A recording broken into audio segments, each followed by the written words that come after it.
everyone, I'm Randy. And I'm Kristen. And we are Crossing Kin. If you're a returning viewer, welcome back. If this is your first time seeing us, welcome to the Crossing Kin Garage. We are so excited because today we are joined by a very special guest star. Coming to us all the way from Trinidad, this is Cournelius Hector. Yay! Cournelius. Hi, Cournelius. Hello. Hi. Thank you Nice so to much meet for being you. here. Yes. Thank you so much for being here. Now, if you don't mind, we'd like to get to know you just a little bit for the Crossing Kin folks to, just. Of course. Well, I'm from Trinidad and Tobago, from the Caribbean Sea, and I'm a fashion designer. I am a journalist. I am a videographer. I've had a few hats in my short time here. I'm just here to be in this space. I'm enjoying these two. They have so much knowledge. They are so inviting. I'm just here to let's get this content going. Awesome. All right. In case you didn't know, Cournelius just graduated from the University of Trinidad and Tobago. At the top of his class, he was Student of the Year at the Fashion and Design School there. In fact, he just completed a Fashion Week called POS in Trinidad. Yes. And it was exquisite. If you want to Facebook stalk him, you can see some of his designs. I'll try to put a link to his social medias in the description. Yes. And such an incredible opportunity. We're so excited to have him here. Yes, I'm happy. So, and as you would imagine, we get to talk about fashion today. Oh, yes. All right, so what we're going to do is we're going to look at some classic costumes from film, and Cournelius is going to tell us a little bit about them and then rate them on a scale of 1 to 10 based on how iconic he thinks they are. Mm-hmm. So let's get started. So real quick, Cournelius, what do you think it takes to make an iconic fashion, like an iconic costume? I think it's well, I dream to one day be a part of a movie and be a part of a costume design set and everything like that. But I do think, to answer your question, you need to understand the story. Mm. When you understand the story, the narrative, and what that story is trying to bring forth, then you can find the garments, find the color story, and everything that creates the mood to then represent the characters as best as you can.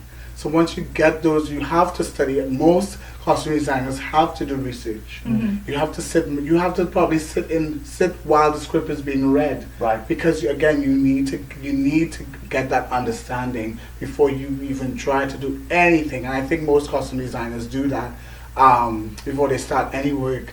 And then because sometimes things are period pieces. Some things are cultural, some things are futuristic, as our Star Wars fans know, Yes. right? And so you have to really get the context of what the narrative and the story and what the director and the producers are trying to convey. And when you do get that and you do your research, I think that's where the best costumes really are made. All right. Would you say that the actors play a role in that as well? Certainly their body makeup and everything along those lines, but how they bring that character to life, I would imagine, also plays into the costuming design for that character. I think most times, of course, you have to deal with the characters, the actors and actresses who are working to even make us. They have their own research to do. Sure. So you have to even merge with them, and then sometimes things may change. We forget sometimes they may start with concept drawings and they get what the costumes really look like, but when it's probably on the actress or the actor, some things, because of how the character becomes or evolves, you have to probably change certain things, and I'm sure that happens in many films that we just don't know because we get the end product. Right. Yeah. But those things do happen. So I know directors and costume design departments have to be a little flexible with allowing that to happen, and but you are right. Yeah. All right, well, first up, we have the white bow dress from My Fair Lady. Mm-hmm. This dress was worn by Audrey Hepburn in the 1964 film and was designed by Cecil Beaton. Yep. One of the, iconic. Yes. Let's just put it there. Yes. Let's just start right there. Yes. Iconic. The actress by herself she's just full of grace. Mm-hmm. She's so classic. She's just so She's Audrey Hepburn. Oh my God! So of course, because of the type of beauty, and My Fair Lady, of Right. course, and she had so many costumes and dresses and that. So I know this designer had so much work, but I think at the time, if you look at the images properly, I mean, she was kind of taking things up a notch for that period in time. Yeah. Because of course, when we look closely at besides the big cap, the big hat, that of course that was just when women would have gone to events like this, would have had that. That Right. was a thing. Right. Right? But more so the lace. When you look Yeah. at the white lace that was used, it was just so, the detailing, the beading actually, some light beading in there, and then this black and white stripe that just kind of broke up all of this white that was going on. And I mean, I was just, I wasn't born at this time, but upon research, because this is part of our schoolwork as well, when I did my degree, we had to do like fashion history, and, Right. and we do this type of research. It is so important to know, and I just think I'm sure there were a few dresses probably before this, but I think this this dress made it was iconic, and it really influenced other actresses, other celebrities, other people with this, because you would see this dress done in so many other ways going down, probably even recently until Harry's wife, Meghan. Yes. She also was influenced and inspired by something like Right. this. So I just think it's such an appropriate design for the scene Yes. that was being, she was acting in. Yeah. On a scale of 1 to 10. Ooh. 1 being the least and 10 being the Yeah. Oh most. my God! Well, it's not even going to go under 5. I think I'll give this a 9. I'll give this a 9. Wow, starting Awesome. strong. Yeah. But it, like Cornelia said, it's Audrey Hepburn. It's Audrey Hepburn. There's a rare film, any of her filmography, if you go in, it's just going to be a rare occasion where she isn't looking just absolutely Yeah. exquisite. She was lovely. She was very lovely. So, next, we have Captain Jack Sparrow from the Pirates of the Caribbean franchise. His pirate garb was worn by Johnny Depp, and the designer was Penny Rose. I mean, Johnny made this character. I'm Yes. sure, probably on the script, it was a little mundane, but Johnny made. Yes. I think he really made the character what it. Because Johnny Depp within this Jack Sparrow characterization, like Jack Sparrow was like a rock star. Yes. He was a pirate, but he was like a rock star. Keith Richards from Rolling Stones was the inspiration. Exactly. And so I think he embodied it well. Again, they could have done traditional pirate costume. Sure, yeah. And what I love mostly about this costume is the texture and the layer and the coloring. Nothing was too. I mean, they even aged some of the German lace as well. 'Cause there was some lace involved in this. There was leather. There was the fabrics used were just they weathered it in order to again, because a pirate on the sea, he ain't gonna be glistening. No. He is fought, he is in the water, probably mildew or whatever. I mean, they didn't go that far. Right. But I'm just saying, everything was just embodying this character, and then even down to his dreadlocks. Yes. Was just nappy, and and it was just things hanging. What you expect from a characterization from that, I just think I was always in love. I mean, all the other pirates, even in the movie, really fit their characters well, and everything was just really nicely done. So I would give this also an 8. I'll give this an 8. Yeah, Alright. Johnny Depp is another one of those character actors who you could very easily see him influencing the costume design as the process goes through. That's Him right. certainly, at the very least, having input into what that character might look like. If you go to Edward Scissorhands or the Alice in Wonderland, Pretty much anything that he did with Tim Burton. pretty much anything he did with Tim Burton, Yes, absolutely. Alice in So, Wonderland. okay. All right, next we have the ball gown from the live-action remake of Cinderella from 2015. The gown was worn by Lily James and designed by Sandy Powell. Another amazing designer. Again, most people know, because Disney has been around for ages, Yes. right? people have an expectation, and this is sometimes very That's good. hard Yes. for a costume designer because people already have a reference. Yep. Okay, it's going to be blue. It has to be blue. 'Cause Right. You can't be in a red dress. Right. So it's just like, okay, blue. How can this dress be made different from what the animation was? Because sometimes you could have gone there and do exactly the replica. Yeah. But I'm glad that in the remake, everything was so whimsical. Yes. Everything was so. I know there's a lot of layers under that ball gown, and I'm sure that actress had a lot. She was probably take me off, break. But there was a lot of layering, a lot of, especially with ball gowns, a lot of petticoats and other things that are underneath just to lift that. Yeah. And then the fabrics used obviously sheer fabrics, but very light. And then there's different hues of blue working in it. And then there's this, and the corsetry. Corsetry for ball gowns was needed. I was expecting that, and I was so glad that the designer delivered that. And that, of course, nothing too revealing, but again, that sweetheart top into those nice like flare shoulder areas there was just a nice, neat addition to what was going on at the bottom. Right. And so I just think this was also very successful. I wanted a little more, to be honest, even though it's a lot. I wanted a little more because I felt probably the CGI did not probably hit some of the faults of the dress. Right.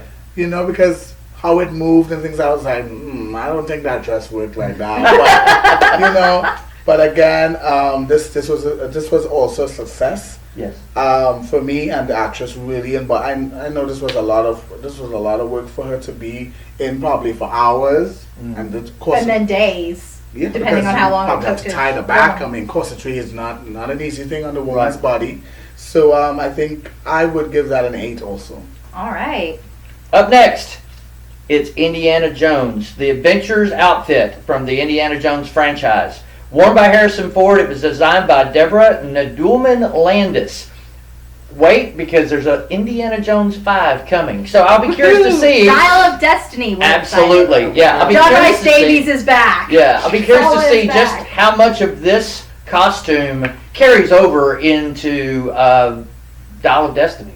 So, I think what will, I mean, before we address the authentic and the iconic and classic movies costume, I think what they will have a challenge with doing, and what I think they will do, and I could be wrong, but I think they will keep a lot of the same elements, but what they will try to do is play with fabrication and different types of fabric to bring it into what the 2020s are, you know what I mean?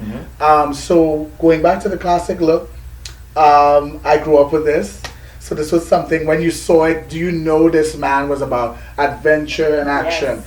And that was done, of course, with that very rustic kind of, weathered boot, of course, because, costuming is everything. You have to look at not just clothing, but even the accessories. Right. The tie was like, but I understand it kind of fitted where the time frame of the movie was, and you would still get that kind of, it's not corporate, right? But he's still of that time. Men were gentlemen. Right. You know what I mean? And men were just kind of like, I'm tough and strong, that kind of thing. But I'll still wear a tie. Exactly. And it was a time where you'd even wear a tie to the dinner table. No. Absolutely. It was the suit and tie. If you look at this time period, it was really, like Cournelius said, a totally different time in men's fashion, especially because you look at the Cary Grant look, you look at the Tony Curtis look. This was wearing a dinner jacket to the table with your tie and trying not to get your meal all over it. So. And then the leather jacket, of course, again, this man wore this jacket to everything he went to, every adventure he went to, the sand, the dust, the hurricane, whatever he went through. So it made it very, to the jungle. Some of the scenes he did go to the jungle. And I love the hues, the play with hues, because they could have just gone with a lot of really dusty browns, but at least they brought in a nice khaki color. Right. The shirt was appropriate, and then that tie, even though again a little juxtaposed, but still really worked it well along with all the lasso and everything else. So I just think when I saw him on television, I was like, oh yeah, he's about to to do something, you know. And I was really, as a child, I was just really like, oh my God, I need to be him, you know. So yeah. Okay. All right, what's the rating? Oh my God! Even though I love this, I don't think it's like a costume that's out of the world and had a lot of. I just think they just pulled good pieces together and they made a costume. So I would give it like a 6. All right. Yeah. Next is the Gondorian Captain Boromir from Lord of the Rings. This uniform was worn by Sean Bean and designed by Richard Taylor and Nyla Dixon. Lord of the Rings, another modern, really classical type of. Cause again, this is history. Yes, epic fantasy. So when you're a costume designer, you're kind of replicating costumes for period pieces and history. This is where the research gets deep because you got to find the right fabrication because you can't go and use probably the polyesters of now and all the synthetics. Right. That did not exist then. Sure. So that would have been really inappropriate. Middle Earth didn't have polyester. That's saying. Yeah, right. So Jay went and get fabrics that were, of that Middle Eastern time, of, even the color hue and the color story. Really, you didn't see a lot of bright colors until it had to deal with the queens and the, those people who are top of the chain. Right. But for the people who were the warriors and who were a lot of dark colors, a lot of things that just had a lot, even if it was dark, I guess the beauty came with a lot of that kind of handwork. Yeah, the needlework. Right. On the sleeves. Exactly. All of that golden applique type of work, all of those things. And there's a lot of layering in these costumes. So kudos to you actors and actresses. Sean Bean actually trudged up the mountain. He was afraid of the helicopters. He's afraid of heights, so he never flew in the helicopter. So he actually trudged up the mountain they were filming on in costume with Viggo Mortensen. They both just trudged up the mountain in costume carrying all their gear because Sean Bean didn't want to fly in the helicopter. And this costume would be a little bit different because you have such incredible source material in the story by Tolkien, and who was not a slouch by any means when it came to giving vivid description. So one would imagine that the source material in and of itself would have predicated the opportunity to design an appropriate and authentic, if you will, costuming for Boromir. Yes.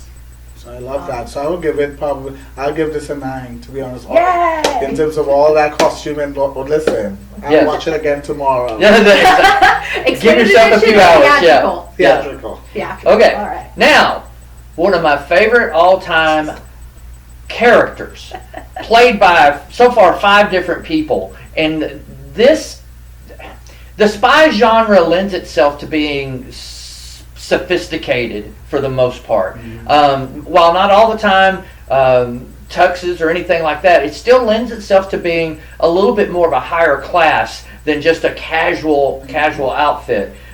Our image today, we're going to talk about James Bond, and this one, Iconic Spy, one of my absolute favorites from history. We're going with Sean Connery. Now, wait, I understand that you probably have your own favorite Bond. Tell us your favorite That's Bond a in the whole comments. other episode. Yes, let us know your favorite Bond in the comments. Sean Connery happens to be mine. Like I said, Brosnan. that's another crossing kin. Do you have a favorite Bond? I agree with her. Oh, Brosnan. Okay, so my new best friend. we will. We'll do a Crossing Kin Bond episode coming soon to a YouTube channel near you. But we would like to go with the original Sean Connery tux, and it was designed by Anthony Sinclair. Yeah, again, this was a much dated James Bond, but again, I think with all of the James Bond movies, especially this one that kind of like started the look. Right. It is about the fit. Yeah. This is about Englishmen. Yes. This is about that kind of I am the man. Yes. I'm just like, so the fit of the costume. I'm not saying that they didn't get good fabrics and probably it's wool, from what I would assume, but the fit of the suits, because this is really a classic black and white. People can think how much more could you do with black and white? I mean, people go to dinners with black and white. Sure. Probably you have a black and white. Probably. Oh yes. Yes. Yes. But again, this was about the fit of the suit. Everything, even down to the sleeves, it fell where it needs to fall because of the man out there. You need to, when you're buying suits, you need to know, the sleeves can't be all over, falling over your hands. You know what I'm saying? There's a length to a classic suit. There are things that you have to check for, even the lapel, how it fits. How the shoulders. Because of course, when a man is in a suit, it's almost like an armor. Right. Of course, this probably didn't block bullets, but well, you never know what you he never might know. have designed. He flipped and he swooshed. Yeah. But it was for me when I watched these movies. And I watched this one specifically that started it all. Was about the fit of the suit, and which is so nicely made. It fell. Even the actor would be moving and doing fight scenes and shooting. Everything just fit really well. So I would give it a 7. Yep. All right. The key behind this, men, if you don't happen to have a wife, find yourself a tailor. Please do. All right. This next one is a 3-for-1. Cruella de Vil. Her animated look, created by animator Mark Davis. Of course, fashion is involved in even animated movies, and sometimes it's a little harder because, animation. The animators have a difficult time sometimes animating clothes. Yeah. Especially for Cruella, who wears fur and animal skin.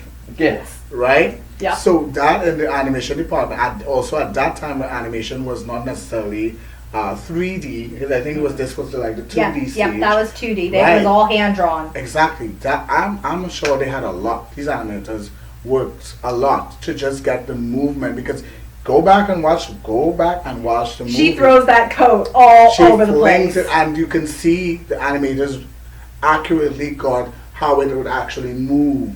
Nice. How the fur will move. The fur won't just stay like a leather jacket. Right. It will be a little fluff, and there was a little moment where it would probably blow in the wind. Especially when she drove the car. Yes, especially when she drove the car. And It that was was flying out behind her. And so I give kudos to the animators for really going that extra mile, because of course, animations, sometimes we focus more on the face and the body movements, but again, the animators, whoever worked on this, of course a fashion designer or a costume designer was involved in this to give them lead in how things should work. But of course, they really nailed it.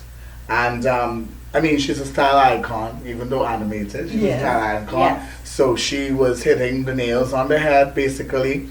And I would put, for animated, I'll put it at an 8. All right. Now for Glenn Close's power suit, designed by Jenny Bevan. I had when I first saw this, I was like, what is this? What is this? I think that's a lot of people's reaction to Cruella de Vil to begin with. Yeah, kind of. It's like this is going a little extra, 'cause I was And Glenn Close has this reputation for being so stylistic. Yes. Much like Audrey Hepburn, she is a very classy, a very classical type actress. So to see her in something A little outlandish. this was very Tim Burton-ish, if I Yes, can, yes. it's something that you whole would movie is a little bit Tim Burton-ish. Yeah. It wasn't directed by Tim Burton, but They gave the feel. there were influences. I get the feeling, Miss Jenny Bevan, I think you got some Tim Burton influences I when agree. designing for Glenn Close. You would almost expect Helena Bonham Carter to show up in this outfit. Realistically, that is the style that you're talking about here. Those points on the shoulders and just everything very cornered, not very flowing or anything at all. Because it's like a power suit. Absolutely. But then they took chances with accentuating places like the shoulders, and then the asymmetrical things of the lapel wrapping over and coming, and then even the skirt part where it almost like it was a trench coat kind of feel. Right. And then they put these embellishments on it. It still gave to the character of the essence of who she was. But I just think this was a more over the top Cruella. Right. I guess because they were doing a real life version, this was taking it there. Yeah. This outfit, however, does play off of her hair, which is the character. It is such a character trait that it almost becomes a part of without ever having a line, without ever being noticed even. You just wonder what the hair is going to You look wonder like. what the hair is like. Exactly. And this power suit does a great job, I think, in playing off of that. I agree. Much more than any of the other Cruellas that we'll talk about. Yeah. And I give that a 7. Okay.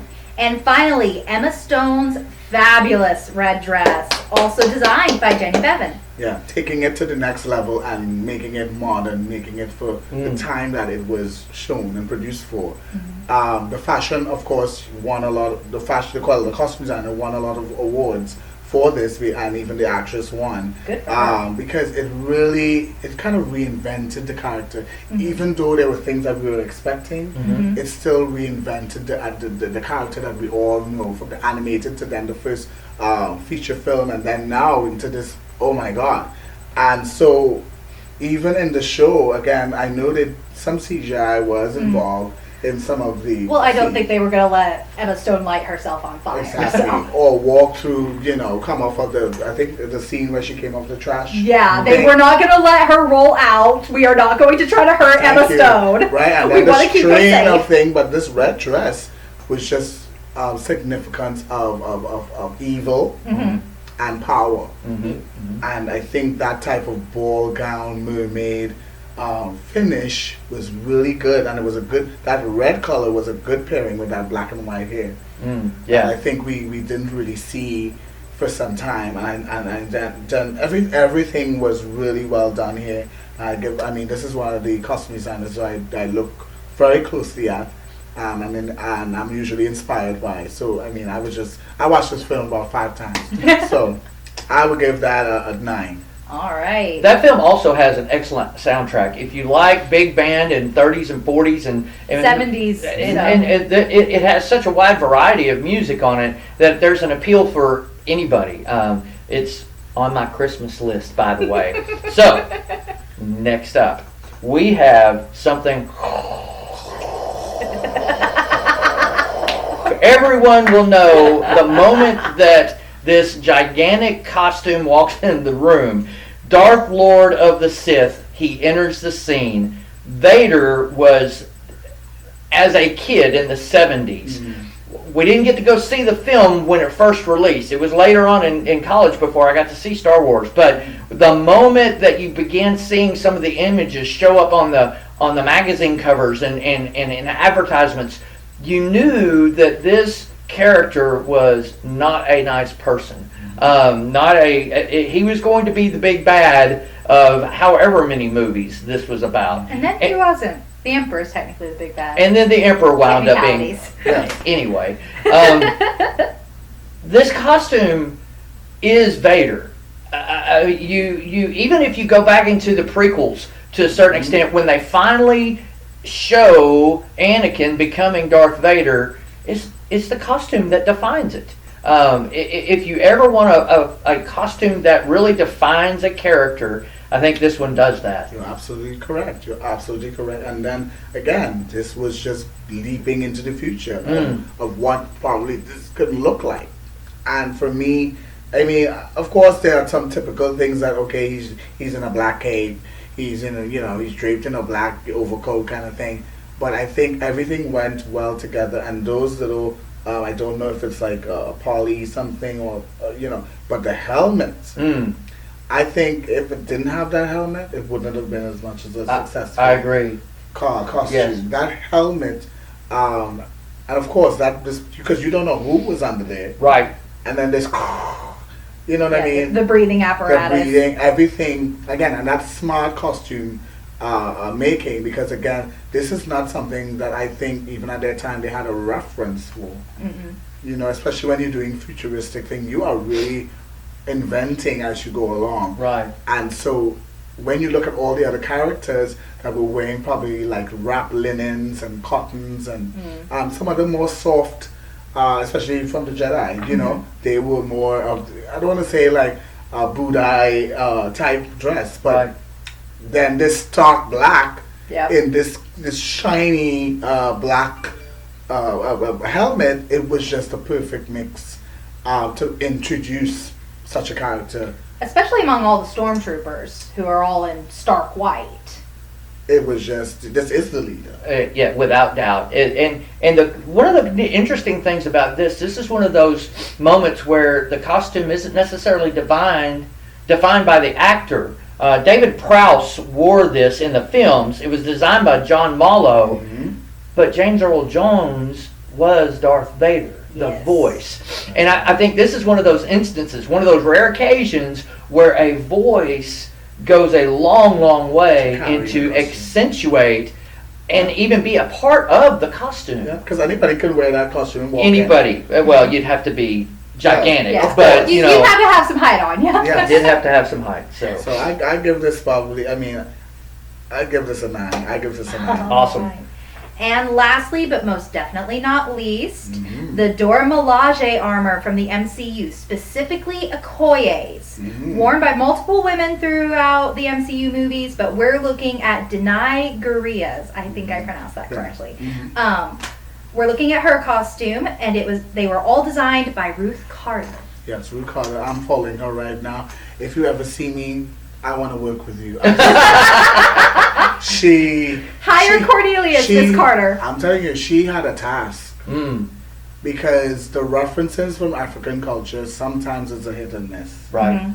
Or can be assumed as gimmicky, or it can really be offensive in some cases. Sure. Yeah. And in a time where, you have to know your P's and Q's, I just think it was such a smart way. And I've done some research on her, and she's done a lot of work for especially black movies and with black characters and whatnot. Of course, she's done for also white actresses and other things like that. But I think here she really was able to be A+++, because she really, again, when I said earlier in this episode, she did her research. And again, sometimes when you're doing cultural based things, there's that talk of cultural appropriation. Right. And of course it's a fantasy, it's fictional. Wakanda is not a real place. Right. But it is pulling from real tribes and countries in Africa. Right. Yeah. And specifically for this costume, you wanted something that, of course, because these women, these were the bodyguards of the king. Right. You can go in a skirt. You know what I mean? To detail to the jewelry, the bronze and the gold jewelry, to the markings that you see all over the type of bodysuit, and then the leather strapping, it was so layered, it was so beautiful. The colors made sense. And because red, I think choosing that red into hues of orange, and then there was some hints of greens, and then the gold that really pulled the costume together. Right. I think it was really another smart move, because again, when you're choosing costumes, color is a very, very, very important part. How you put together your color story adds to the impact that the character is going to have and the costume is going to make. So I think everything was just so well done. Everything, and the actresses, you can see, even I'm sure when they were finished and everybody put everything on and dressed them, I'm sure they were ready. I'm ready to fight anybody. Well, Denai did most of her own fight choreography from what I've seen in research, so she definitely was ready to go with her spear. But such a costume and helps the actress, in this case, to embody the character more, and to become that, and that's what a costume should ideally do. Right. And I was so glad. And then it went on to Wakanda Forever, and she just exploded there as well. Yeah. But again, this specific costume, I think they even made replicas, for Halloween and stuff over this, because of the impact that.